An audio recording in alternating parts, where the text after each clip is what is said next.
ഞാൻ തന്നെ നോക്കിയിരിക്കായിരുന്നു. പാടത്ത് പണിക്കാർക്കുള്ള ആഹാരം തയ്യാറായിട്ടുണ്ട്. താനതൊന്ന് കൊണ്ടോണം. തനിക്ക് ബുദ്ധിമുട്ടാവില്ലല്ലോ. ഏയ് ഞാൻ കൊടുത്തോളാം. ആ ശരി.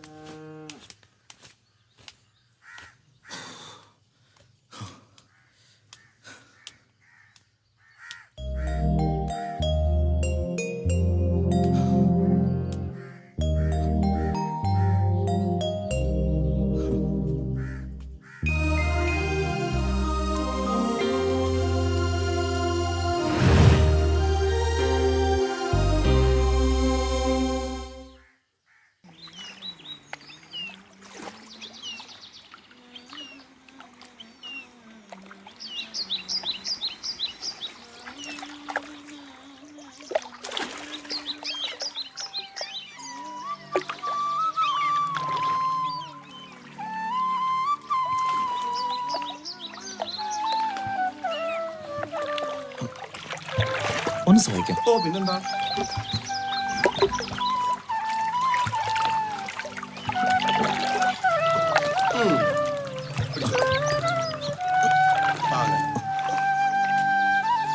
മനക്കൊരു വിശേഷം വല്ലതും ഉണ്ടോ? കായ്കറികൾ എമ്പാടും ഉണ്ടല്ലോ. കൽക്കട്ടയിൽ നിന്ന് ആരാണ്ട് വരണുണ്ടത്രേ. ഓ കൽക്കത്തയിന്നാരാ? ഓ റെയിൽവേയിൽ ജോലിയുള്ള ഹരിക്കൂട്ടൻ. അയാള് കുടുംബമായിട്ട് അവിടെ തന്നെയല്ലേ? ആണോ? അയാള് വന്ന മനക്കല് മാത്രമല്ല, നാട്ടുകാർക്കും ഒരു ആഘോഷം തന്നെയാ. വണ്ടി പുക വണ്ടി വണ്ടി വണ്ടി നിന്നെ പോലെ വയറ്റനിക്കും തീയാണ് ചെണ്ടി നടന്ന പുതിയ പണിക്കാരെ വെച്ചിട്ട് എന്നോട് പറഞ്ഞില്ല. നീ സാധനങ്ങളെ കൊണ്ട് അവിടെ വെച്ചിട്ട് ഓടി വന്ന് കാറ് കഴിയടാ. ഹരിചന്ദ്രൻ സ്റ്റേഷനിൽ നിന്ന് കൂട്ടാനുള്ളതാ. ഇവിടെ ഒരു ഡ്രൈവർ ഉണ്ടെന്ന് കേട്ടു. അത് നിങ്ങളാണോ? അത് ഞാനാ. എന്താ വേണ്ടേ? എന്തായാലും കാറ് കഴുകൽ എന്റെ പണിയൊന്നുമല്ല. നിന്റെ പണി എന്താ? എനിക്ക് വേറെ ജോലിയൊക്കെ ഉണ്ട്. അതെന്താണാ പ്രശ്നം വെച്ച് ദോഷം കണ്ടുപിടിക്കല എന്റെ ജോലി. എന്നാ പ്രശ്നം വെച്ച് എന്റെ ദോഷം ഒന്ന് കണ്ടുപിടിക്കാമോ? അത് പറയാനൊന്നും ഇല്ലല്ലോ. ഫലം ദോഷം തന്നെ. സൂക്ഷിച്ചില്ലെങ്കിലേ തട്ട് കിട്ടും. ഉറപ്പാ. നോക്കിപ്പോയില്ലെങ്കിലേ കാല് തട്ടി ദോഷം കണ്ടുപിടിക്കണോ. അങ്ങനെ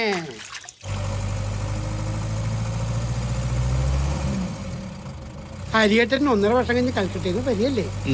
ഞങ്ങൾക്ക് എന്തെങ്കിലും കൊണ്ടുണ്ടാവുമല്ലേ. നിന്നോട് ഞാൻ പറഞ്ഞല്ലേ അങ്ങോട്ട് വന്ന ജോലി ശരിയാക്കി തരാമെന്ന്. ഇവിടെ നിന്നിട്ട് എന്താടാ ഗുണം? അവിടെയാണെങ്കിൽ ഇഷ്ടംപോലെ ഫോറിൻ സാധനങ്ങൾ വാങ്ങാൻ കിട്ടും.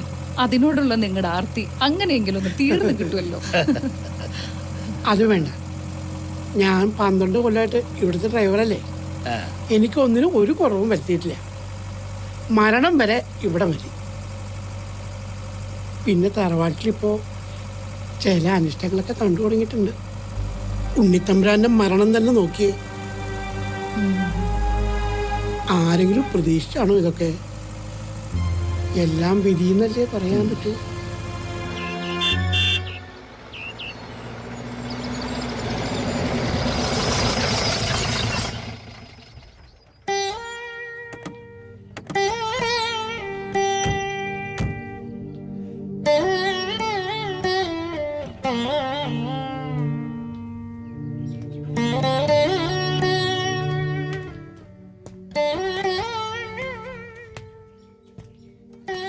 ഇരുന്നോളൂ.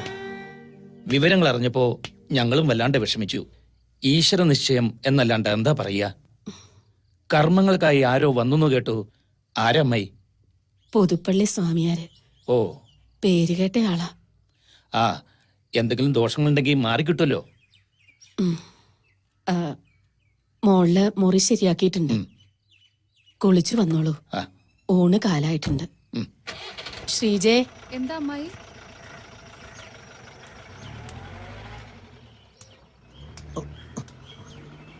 ആ സൂക്ഷിച്ചു കൊണ്ടുപോകണം. പൊട്ടുന്ന എന്തെങ്കിലുമൊക്കെ ഉണ്ടാവും അതിലേ.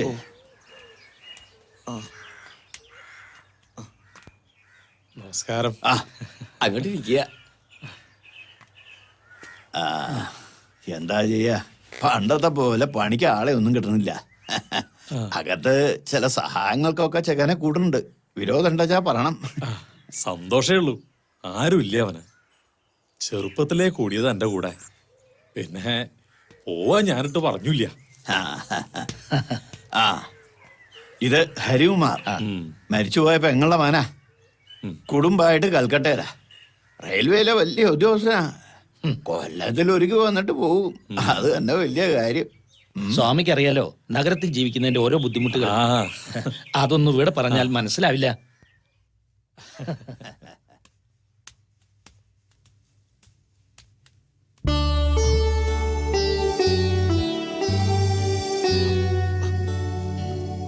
ഒന്ന് നിന്നേ. അയാളെവിടെ? നിന്റെ ഗുരു? അവിടെ എങ്ങനെയും കാണും. അയാൾക്ക് എന്നെ കാണുമ്പോ വല്ലാത്തൊരു നോട്ടവും ഭാവമൊക്കെ ഉണ്ട്. നോട്ടം മാത്രമേ ഉള്ളൂ അതോ? എങ്കിലും അയാള് വിവരം അറിയും.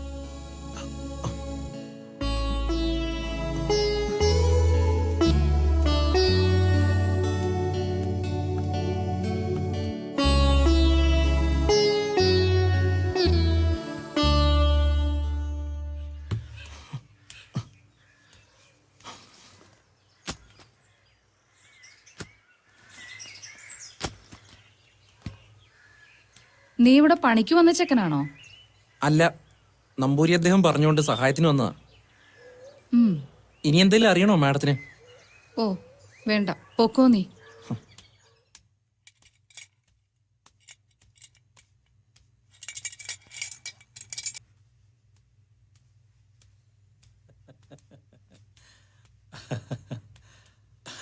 ഒന്ന് നിൽക്ക.